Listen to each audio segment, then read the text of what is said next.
नमस्कार मेरे प्यारे श्रोताओं। आप लोग कह रहे थे नई कहानी अपलोड करें, इसलिए हम नई कहानी अपलोड कर रहे हैं और हमें आशा है आपको ये कहानी ज़रूर पसंद आएगी। कहानी बहुत ही खूबसूरत है।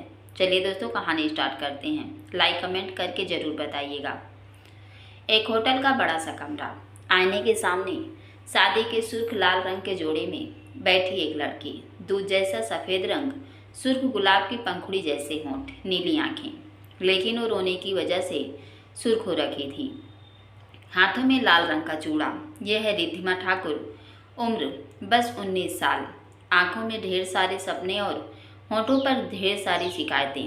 शिकायतें तो बहुत सारी हैं, लेकिन ऐसा कोई नहीं है जिससे वो इन्हें कह सके। ऐसा नहीं है कि उसका इस दुनिया में कोई नहीं है। भरा पूरा परिवार है उसका, माँ पापा, छोटा भाई और एक बड़ी बहन। सबसे ज़्यादा खुश नसीब तो उसकी बहन सिद्धि ही है। कम से कम उसकी शादी तो उस इंसान से हुई थी जिसे वो प्यार करती थी, लेकिन वो तो अपने प्यार के बारे में किसी को बता भी नहीं पाई। आज उसकी शादी है। शादी, वो भी इतनी सी उम्र में। इतनी जल्दी क्या थी माँ बाप पापा को मेरी शादी की, वो भी ऐसे इंसान से जिसे मैं ठीक से जानती भी नहीं, बस एक नाम के अलावा, कबीर कपूर। हाँ, यही है वो इंसान जिससे उसकी शादी होने वाली है। कुछ ही घंटों बाद वो ठाकुर से कपूर बन जाएगी। बदल जाएगा उसका सरनेम, उसकी किस्मत और साथ ही साथ उसकी ज़िंदगी भी। नफ़रत, हाँ नफ़रत, बस एक यही फीलिंग है मेरे दिल में तुम्हारे लिए मिस्टर कबीर कपूर। नफ़रत करती हूँ मैं तुमसे, वो भी इतनी ज़्यादा जितनी शायद किसी ने ना ही की हो किसी से।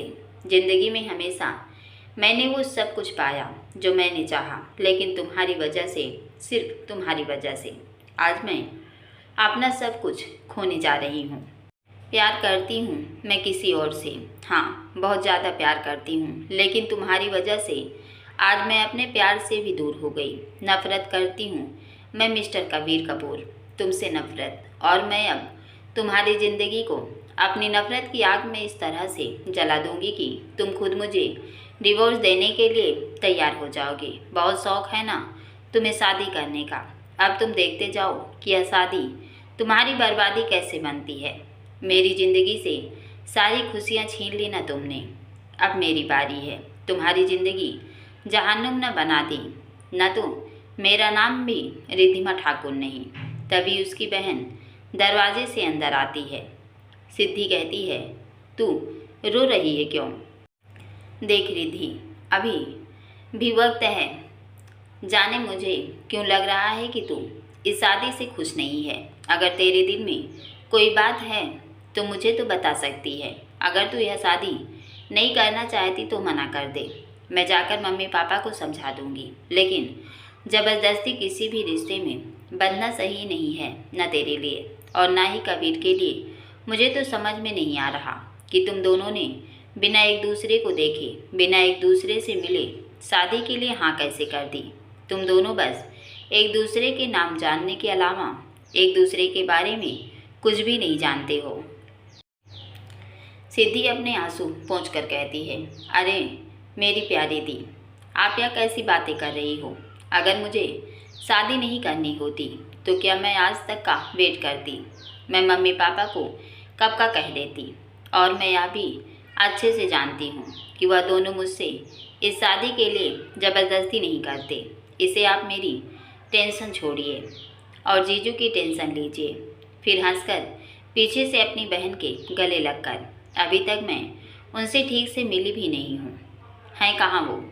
कहीं किसी और के पीछे तो नहीं है? ख्याल रखिए उनका।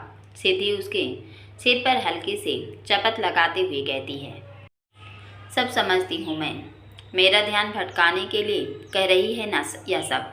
चल मान लेती हूँ तेरी बात, लेकिन फिर तेरी आंखों में आंसू क्यों हैं?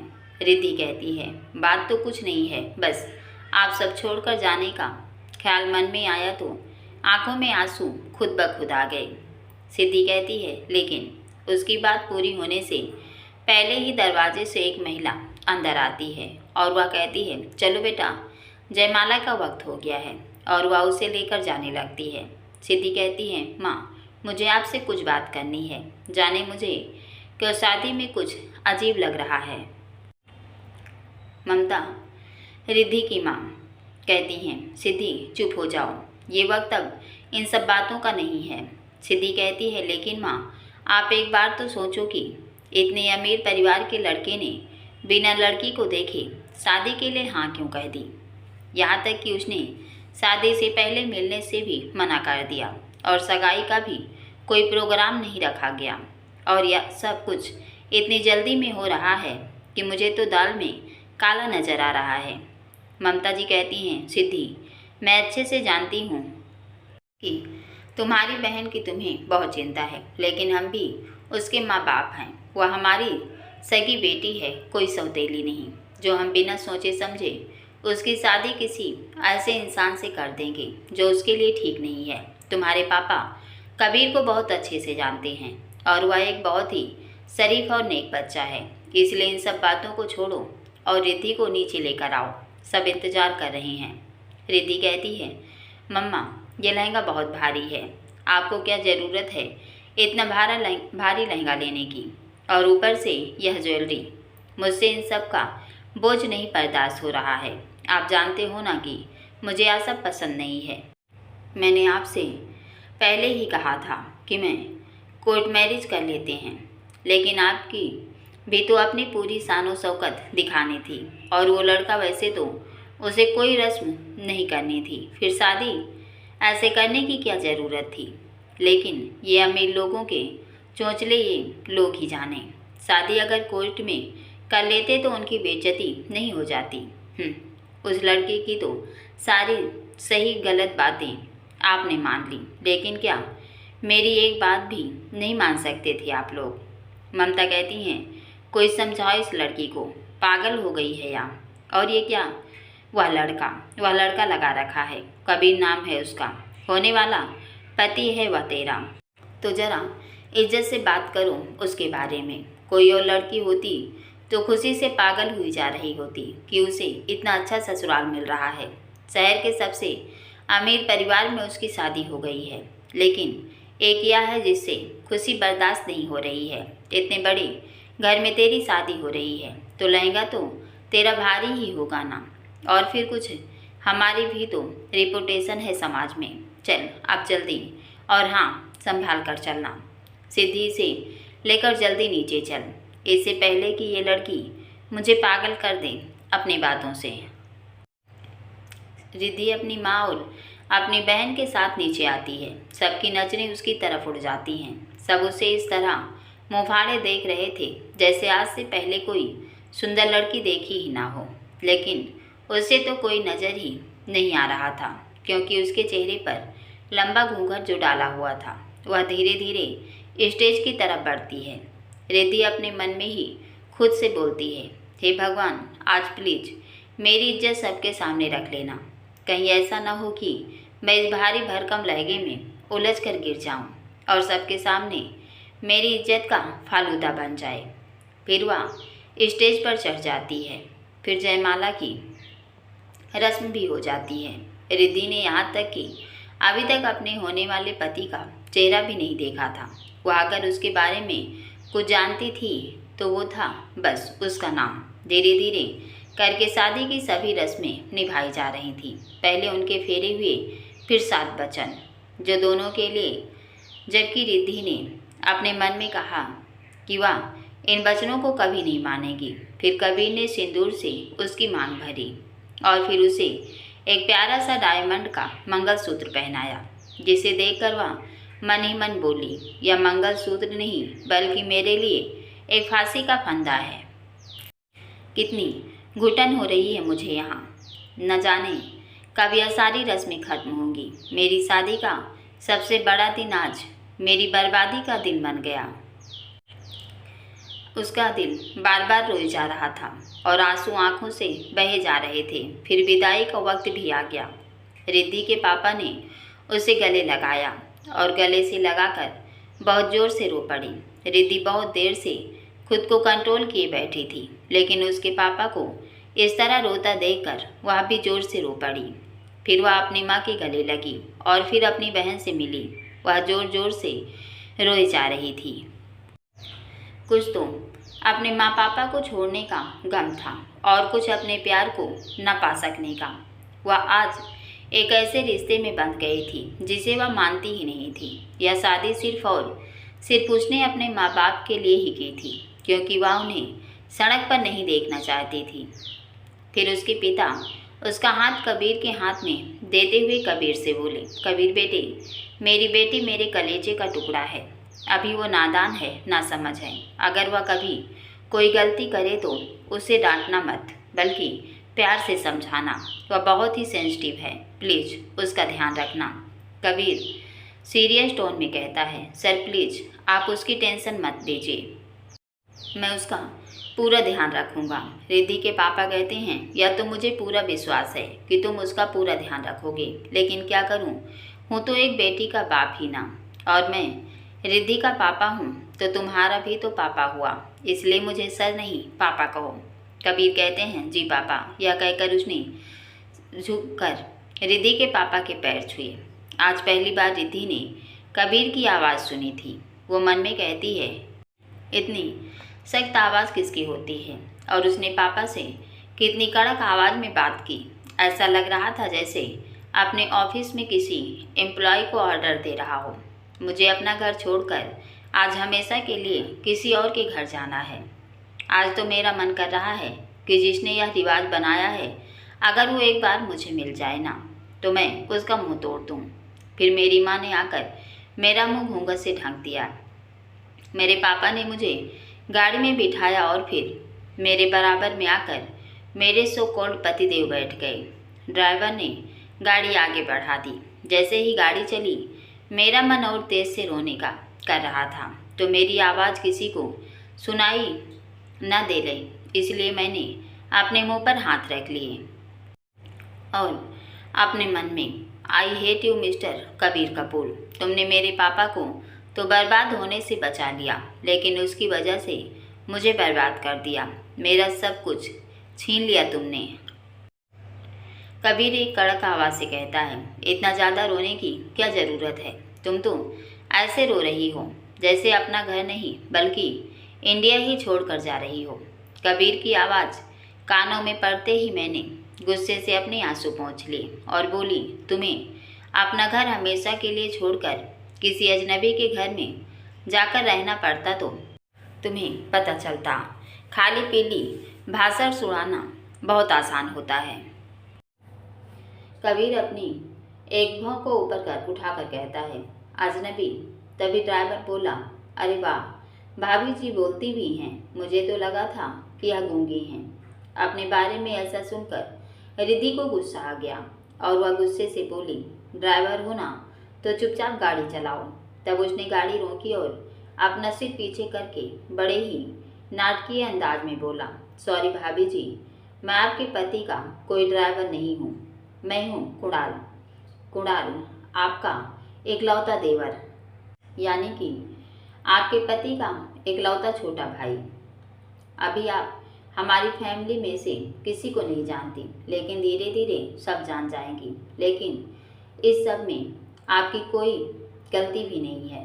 सब कुछ इतनी जल्दबाजी में हुआ कि किसी को कुछ सोचने समझने का वक्त ही नहीं मिला।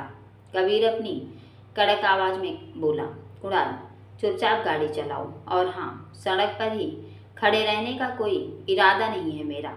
उसकी आवाज़ सुनते ही रिद्धि के मन में एक ही शब्द आया, खड़ूस। लेकिन वह कुछ नहीं बोली और अपने मेहंदी लगे हाथों को देखने लगी और चुपचाप सिर झुकाकर बैठी रही। तभी गाड़ी एक बड़े से बंगले के बाहर आकर रुकी। उनकी गाड़ी एक आलीशान घर के आगे रुकी। वैसे तो रिद्धि भी अमीर फैमिली से बिलोंग करती थी, लेकिन कपूर्स का तो रुतबा ही अलग था। रॉयल फैमिली थी उनकी, सब कुछ आलीशान था। तभी एक गार्ड वहाँ पर भाग कर आया और उसने गाड़ी के दरवाजे खोल दिए। कबीर रौबदार आवाज़ से बोला, रिद्धिमा, गाड़ी से उतरो या यहीं बैठे रहने का इरादा है तुम्हारा?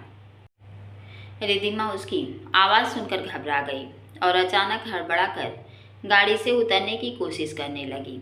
इस कोशिश में उसकी सैंडल उसके लहंगे में फंसी और वो गिरने लगी, लेकिन इससे पहले कि वो गिरती, कबीर ने उसे अपनी बाहों का सहारा देकर संभाल लिया। वो दोनों एक दूसरे की बाहों में थे। रिद्धिमा ने गिरने के डर से अपनी आंखें बंद कर ली।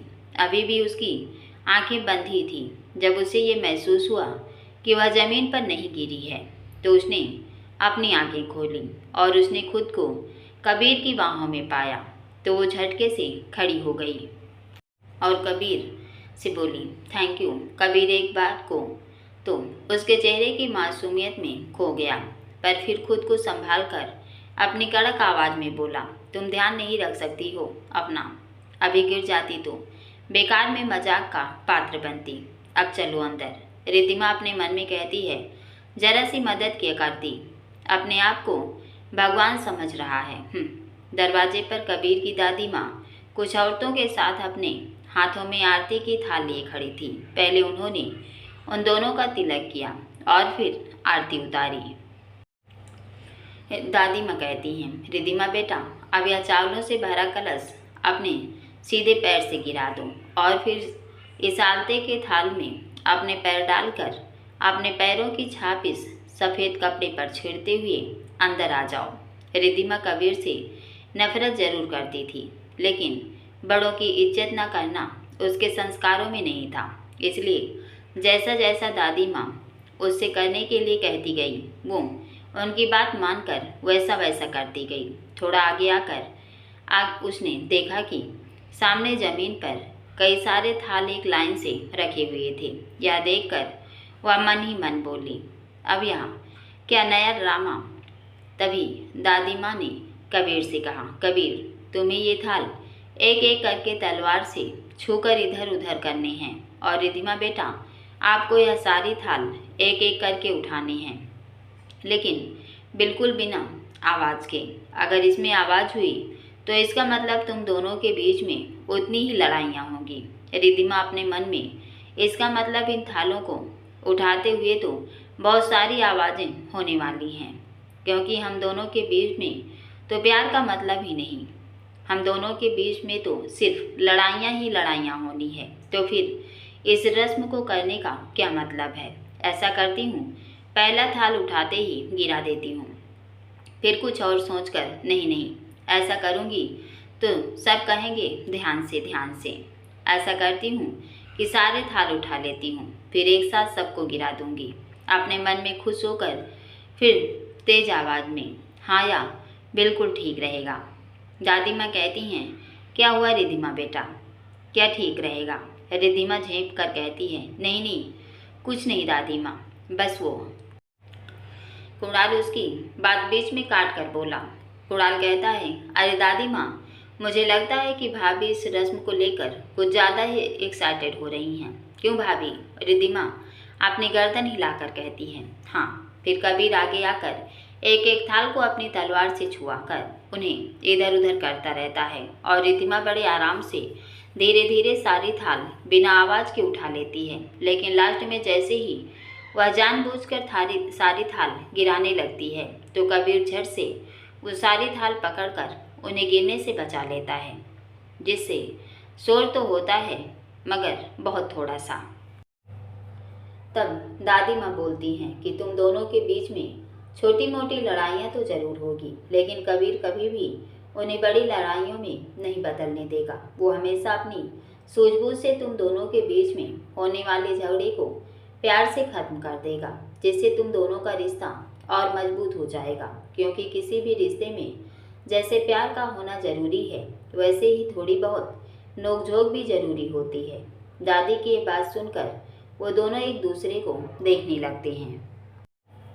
यह देखकर कुणाल कबीर के कंधे को हल्का सा दबाते हुए बोला, अरे भाई, इतनी जल्दी भी क्या है। पूरी रात है आप दोनों के पास एक दूसरे को निहाने के लिए। बस कुछ रस्में हैं, इन्हें जल्दी से ख़त्म कीजिए और जाइए अपने दुल्हन को लेकर अपने कमरे में। फिर धीरे से उसके कान के पास आकर बोला, लेकिन सारी रात यूं ही भाभी को देखने में ही मत निकाल देना। ये कहकर उसने अपनी एक आँख दबा दी। ये बात सुनकर वो दोनों झेंप कर दूसरी तरफ देखने लगे। फिर उसके बाद दादी माँ ने उन दोनों से अंगूठी ढूंढने की रस्म करवाई, जिसमें एक बार कबीर और 2 बार रिद्धिमा जीत गई। रिद्धिमा जीतने के बाद इतनी खुश हुई कि जैसे उसने कोई जंग जीत ली हो, और उसे इस तरह देखकर बाकी सब हंसने लगे। कबीर कहता है, दादी माँ, अब मैं बहुत थक गया हूँ। अगर आपकी ये रस्में पूरी हो गई हों तो क्या मैं अपने कमरे में जाऊँ? दादी माँ कहती है, बस थोड़ी देर और रुक जा कबीर। फिर दादी माँ उन दोनों को लेकर भगवान के मंदिर में आती हैं और भगवान का आशीर्वाद लेने के लिए कहते हैं। वह दोनों पहले भगवान का आशीर्वाद लेते हैं, फिर दादी माँ के और दादाजी के पैर छूकर उन दोनों का भी आशीर्वाद लेते हैं। फिर दादी माँ उन दोनों को कबीर के माता के पिता की फोटो के पास ले जाकर उनका भी आशीर्वाद लेने के लिए कहती हैं। कबीर के माता पिता नहीं थे। कबीर जब 15 साल का था तब उनके माता पिता एक रोड एक्सीडेंट में गुजर गए थे। तब से उन तीनों भाई बहनों की देखभाल करने वाले सिर्फ उसके दादा और दादी माँ थे। वो उन दोनों से बहुत प्यार करता था, उनकी किसी भी बात को नहीं टालता था, और उसने ये शादी सिर्फ और सिर्फ अपनी दादी माँ के कहने पर और उनकी खुशी के लिए ही की थी। कबीर की एक छोटी बहन भी थी जिसका नाम कशिश था। कशिश कहती है, भाई, अब आपको भाभी को अपनी गोद में उठाकर कमरे तक ले जाना है। कबीर कहता है, कशिश, तुम्हारी भाभी खुद चल सकती हैं। रिद्धिमा अपने मन में कहती है, भगवान ने पैर दिए हैं मुझे और तुम्हारी मदद की कोई ज़रूरत नहीं है, मैं खुद जा सकती हूँ। कुणाल कहता है, भाई, यह भी एक रस्म है जो आपको करनी है, इसलिए जल्दी से भाभी को अपनी गोद में उठाइए और कमरे में ले जाइए, नहीं तो यहीं खड़े रहेंगे। कबीर कहता है, अब यहाँ कौन सी नई रस्म आ गई? दादाजी कहते हैं, कबीर बेटा, यह भी एक रस्म ही है जो आज तक हमारे घर में निभाई जा रही है और आज आपको निभानी है। और हाँ, यह आज की आखिरी रस्म है, इसलिए प्लीज़ आप बहू को उठाइए और अपने कमरे में ले जाइए, वरना यह दोनों आपको यूं ही परेशान करते रहेंगे। रिद्धिमा अपने मन में कहती है, no no, don't touch me. Kabir अपना मन मारकर कहता है, ओके फाइन। इतना कहकर कबीर ने एक झटके से रिद्धिमा को अपनी बाहों में उठा लिया और रिद्धिमा ने भी बैलेंस बनाने के लिए अपनी दोनों बाहें कबीर के गले में डाल दी। कशिश और कुणाल दोनों एक साथ तेज आवाज़ में, गुड नाइट भैया, गुड नाइट भाभी। रिद्धिमा और कबीर ने भी उन सबको गुड नाइट विश किया और फिर कबीर उसको लेकर सीढ़ियों से ऊपर अपने कमरे की तरफ बढ़ गया। कमरे में जाकर उसने उसे नीचे उतारा और फिर दरवाज़ा बंद कर लिया। रिद्धिमा अब अपने पैरों पर खड़ी थी। यह सोचकर ही उसे चैन की सांस आई, लेकिन जैसे ही रिद्धिमा ने कमरे में चारों तरफ अपनी नज़र घुमाई, उसके होश एक बार फिर उड़ गए।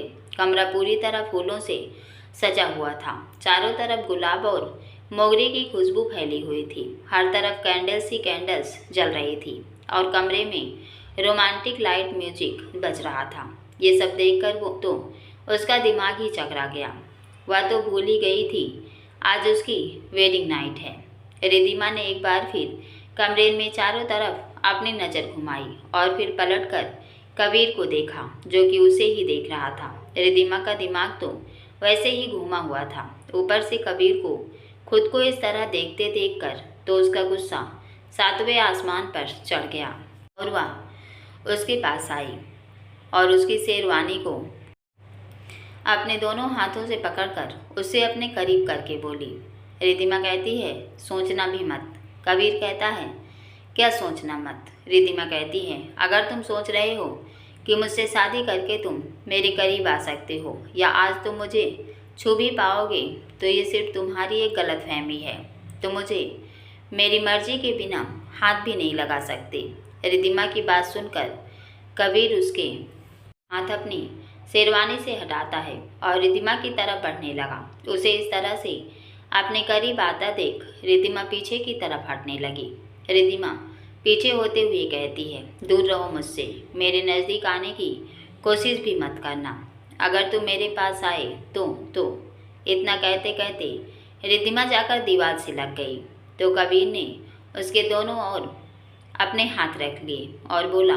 कबीर कहता है तो क्या करोगी? हाँ बोलो, अब तुम्हारी बोलती क्यों बंद हो गई? उसे बोलते देखकर वो उसकी गहरी आंखों में खो गई और सोचने लगी कितनी प्यारी आंखें हैं इसकी। फिर झटके से होश में आई, या मैं क्या कर रही हूँ? फिर से उसकी शेरवानी पकड़कर रिद्धिमा बोली, तुम ये सब करके मुझे डराने की कोशिश कर रहे हो ना? सब समझ आ रहा है मुझे, लेकिन तुम जितना जल्दी हो अपनी सोच से बाहर आ जाओ। कबीर गुस्से से कहता है, तुम्हें कैसे पता कि मैं क्या सोच रहा हूँ? रिद्धिमा कहती है, क्योंकि सारे आदमी एक जैसे होते हैं। आज हमारी सुहागरात है तो जाहिर है कि तुम यही सोच रहे होगे। कबीर हंसकर, सुहागरात, मुझे तुम्हें छूने का कोई शौक नहीं है, और फिलहाल तो अपने ख्याली पुलाव की दुनिया से बाहर आओ और देखो कि कौन किसे छू रहा है। ये सुनते ही रिद्धिमा ने उसकी शेरवानी झटके से छोड़ दी और उसे हल्का सा धक्का देते हुए बोली। रिद्धिमा कहती है, मुझे भी तुम्हें कोई इंटरेस्ट नहीं है, समझे तुम? यह सुनकर कबीर ने उसे कोई जवाब नहीं दिया और वह अपने कबर्ड में से कपड़े निकालकर बाथरूम की तरफ चला गया तो रिद्धिमा वहीं चुपचाप बैठ के एक कोने पर बैठ गई। इन कपड़ों और गहनों में उसे एक घुटन सी हो रही थी। वह जल्द से जल्द इस सबको उतार कर खुद से दूर कर देना चाहती थी। इसके लिए उसने चारों तरफ अपनी नज़र घुमा कर देखा तो उसका तो सामान वहाँ था ही नहीं। रिद्धिमा कहती है, ओहो, मैं क्या करूँ? अब तक मेरा लगेज यहाँ नहीं आया है, कैसे चेंज करूँ मैं? कितना हैवी हैवी लग रहा है यह सब। फिर कुछ सोचकर वह आईने के सामने जाकर टेबल पर बैठ गई और अपने सर से चुनरी उतार दी। फिर उसने अपने हेयर स्टाइल को भी खोल दिया, जिससे उसके लंबे बाल खुल गए। इस सब से भी उसे बहुत राहत मिली। तभी उसे बाथरूम का दरवाज़ा खुलने की आवाज़ आई और वह उस तरफ देखने लगी। उसने देखा कि कबीर अपने नाइट सूट में चला रहा था। रिद्धिमा ने अपनी नज़र उठाकर बाथरूम की तरफ देखा तो कबीर टी शर्ट और लोअर पहने उसी की तरफ चला रहा था। एक बार फिर दोनों की नज़रें टकराई, लेकिन फिर दोनों ने ही एक दूसरे से अपनी नज़रें फेर ली। वो चुपचाप बेड की तरफ चला गया और रिद्धिमा अपनी ज्वेलरी उतारने लगी। लेकिन आज जब उसके साथ कुछ भी अच्छा नहीं हो रहा था तो अब कैसे होता? उसका हाथ उसके खुले बालों में फंस गया। काफ़ी देर की जद्दोजहद के बाद भी जब वो नहीं निकल पाया तो रिद्धिमा ने कबीर की तरफ देखा, जो बेड पर अधलेटा अपने लैपटॉप में घुसा हुआ था। वो उससे मदद मांगना तो नहीं चाहती थी, लेकिन फिर भी उसने उसे आवाज़ लगाई। रिद्धिमा कहती है, कबीर। कबीर ने कोई रिस्पॉन्स नहीं दिया तो वो फिर बोली, कबीर। कबीर अपने लैपटॉप में नजरें गड़ाए हुए बोला, हाँ। रिद्धिमा को उस पर बहुत गुस्सा आ रहा था, शायद अपनी हालत पर। ये कहना मुश्किल था। रिद्धिमा कहती है, ये हार मेरे बालों में फंस गया है तो प्लीज़ इसे उतारने में मेरी हेल्प कर दो। कबीर सवालिया नज़रों से उसे देखते हुए बोला, मैं। रिद्धिमा कहती है, यहाँ तुम्हारे अलावा कोई और है जो मैं उससे कहूँगी? प्लीज़ मेरी हेल्प कर दो, बहुत दर्द हो रहा है। कबीर रूडली बोलते हुए कहता है, तुम खुद कर लो, क्योंकि मैं नहीं चाहता कि तुम फिर से ये बोलो कि मुझे तुम्हें छूने का कोई शौक़ है। रिद्धिमा अब थक चुकी थी तो वो बोली। रिद्धिमा गुस्से से कहती है, तो ठीक है, मैं तुम्हारी दादी जी के पास जा रही हूँ। नहीं, कुणाल के पास जाती हूँ, उसे से हेल्प ले लूँगी। तुम मेरी हेल्प नहीं कर सकते, लेकिन वह तो मेरी हेल्प ज़रूर करेगा। इतना बोलकर वो जैसे ही जाने के लिए खड़ी हुई, वैसे ही कबीर बोला, रुको। और वो अपना लैपटॉप साइड में रखकर उसके पास आकर उसके पीछे खड़ा हो गया। कबीर ने रिद्धिमा के बालों को पहले उसके कंधे के एक तरफ किया, फिर वह उसका नेकलेस उसके बालों से हटाने लगा। ऐसा करते हुए उसकी उंगलियां रिद्धिमा की गर्दन से छू रही थी। जैसे जैसे उसकी उंगलियां रिद्धिमा की गर्दन से छूती, रिद्धिमा पूरी तरह से सिहर उठती। रिद्धिमा ने अपने हाथों से कसकर अपना लहंगा पकड़ लिया। रिद्धिमा अपने मन में न जाने या मेरे साथ क्या हो रहा है। कबीर कहता है, लो हो गया। यह कहकर वह पीछे हट गया और रिद्धिमा का ध्यान उसकी आवाज़ से ही टूटा। रिद्धिमा उसकी तरफ मुड़ गई और हल्के से मुस्कुरा दी। कबीर अपने मन में कहता है, कितनी बदतमीज लड़की है, एक थैंक यू भी नहीं बोला गया इससे। रिद्धिमा अपने मन में थैंक यू और वह भी इससे फिर वो उसे देखते हुए बोली, क्या हुआ? तुम्हें क्या लगा कि मैं तुम्हें थैंक यू बोलूँगी? मुझसे ऐसी कोई उम्मीद मत रखना कबीर, मैं तुम्हारे जैसे बच्चों से कोई उम्मीद नहीं रखता। रिद्धिमा कहती है, बच्चा बच्चा? हाँ बच्चा, कहा तुमने मुझे? मैं कोई बच्ची नहीं हूँ, समझे? फिर अपने मन में 19 साल की हूँ मैं, और यह है कि मुझे बच्ची कह रहा है। मेरे कॉलेज के सारे लड़के मेरे पीछे पागल हैं और यह है कि मुझे बच्ची कह रहा है।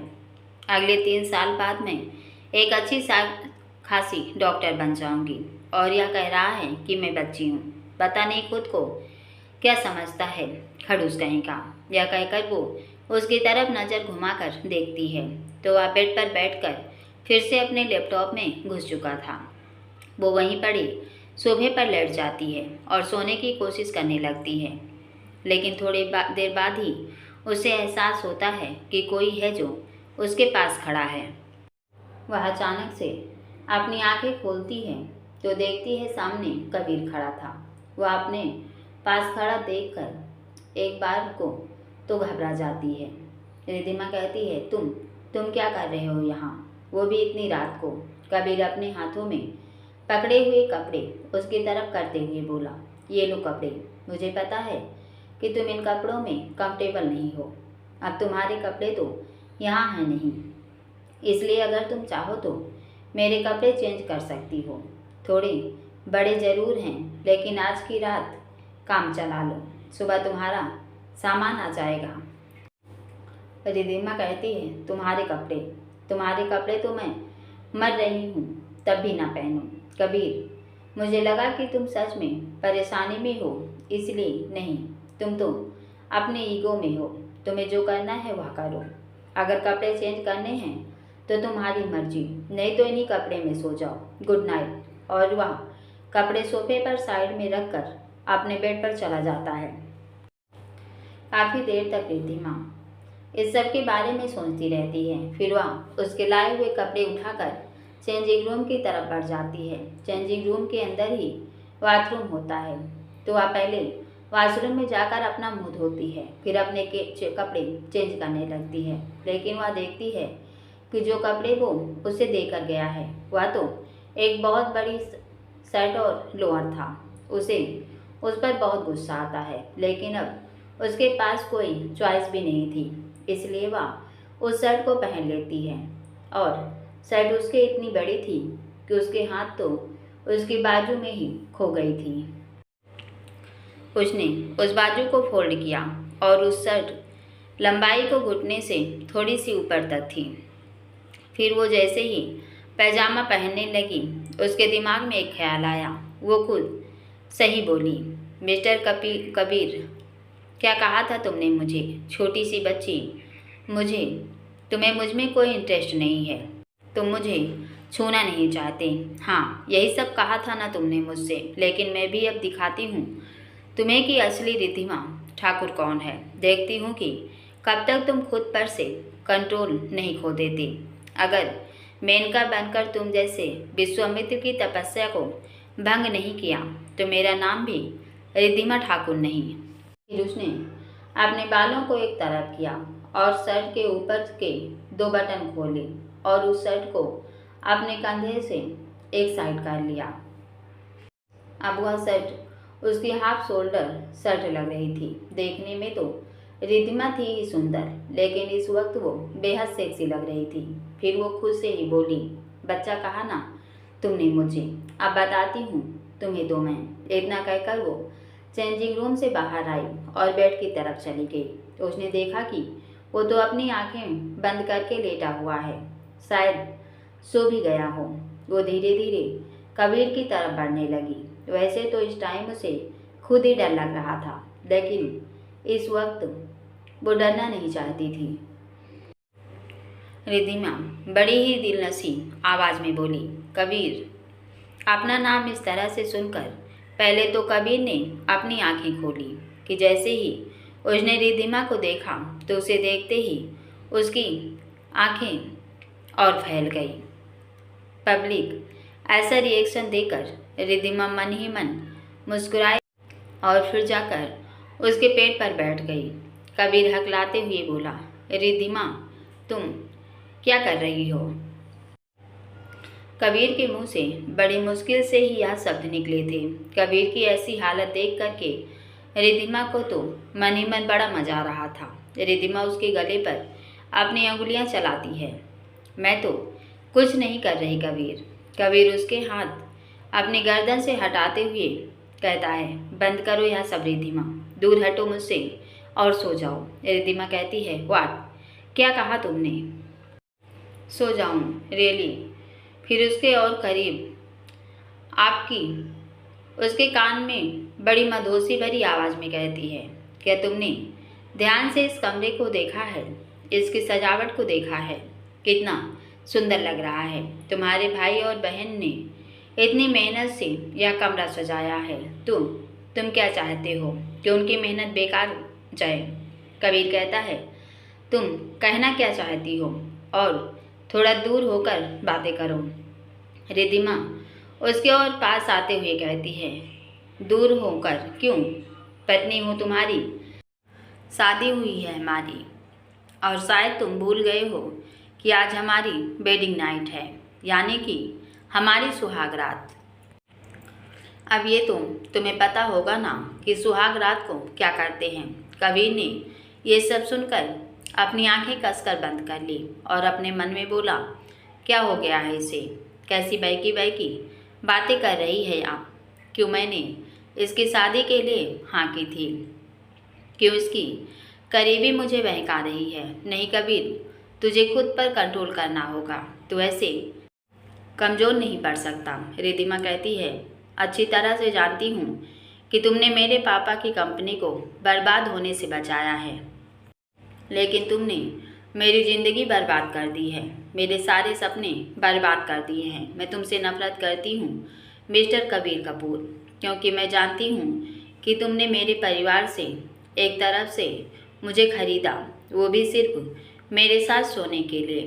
तो मैं अब इस सब के लिए तैयार हूँ। देखो, इसलिए तो मैंने कपड़े पहने हैं। तो रुक क्यों गए? आओ ना, कर लो अपनी हसरत पूरी, कर दो मुझे पूरी तरह से बर्बाद। यही तो चाहते थे तुम। ये सुनते ही कबीर ने झटके से अपनी आंखें खोली और हैरानी से उसे देखने लगा। कबीर ने उसे जोर से धक्का दिया, जिससे वो बेड के दूसरे साइड जाकर गिरी और खुद बेड पर बैठ गया। रिद्धिमा कहती है, कबीर तुमने मुझे धक्का क्यों दिया? ओह कम ऑन, ये शरीफ इंसान की तरह बिहेव करना छोड़ो mister Kabir Kapoor, business tycoon, the great businessman, play boy. ये सुनकर कबीर का गुस्सा और बढ़ गया। वो बोला, शट अप रिद्धिमा, अपनी बकवास बंद करो और जाकर सो जाओ। ये बोलकर वो बेड से खड़ा होकर वहाँ से जाने लगा। वो जैसे ही जाने के लिए मुड़ा तो उसे अपनी कलाई पर एक नर्म एहसास महसूस हुआ। उसने एक गहरी सांस ली और उसकी तरफ मुड़ गया। कबीर ने उसे अपनी तरफ खींचा और उसके हाथ को मोड़कर उसके पीठ से लगा दिया। इस वक्त वो दोनों बेहद करीब थे। कबीर कहता है, मेरे सब्र का इम्तिहान मत लो रिद्धिमा, मैं तुम्हें कुछ नहीं कह रहा हूँ, तो इसे मेरी कमजोरी समझने की भूल मत करना। तुम्हारे लिए अच्छा होगा कि मुझसे दूर रहो। वैसे क्या कह रही थी तुम? सुहागरात? हाँ, तुम्हारे बिहेवियर से तो लग रहा है कि तुम मेरे साथ सुहागरात मनाने के लिए बहुत एक्साइटेड हो। क्यों? सही कह रहा हूँ ना मिसेज रिद्धिमा कबीर कपूर? उसकी ये बात सुनकर तो रिद्धिमा का चेहरा पीला पड़ गया। कहाँ तो वो कबीर को परेशान करना चाहती थी और कहाँ अब वो खुद उसकी बातों से शर्मिंदा हो रही थी।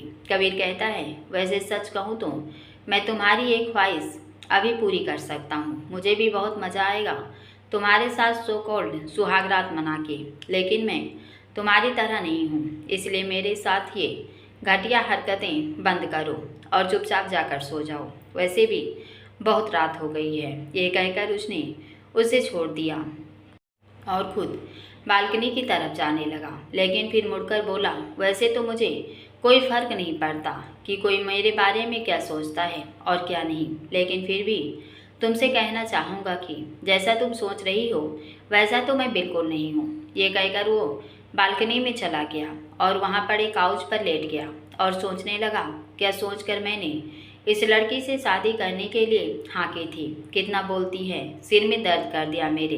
दादी माँ, आपको भी पूरी दुनिया में यही एक पागल लड़की मिली थी मेरे लिए।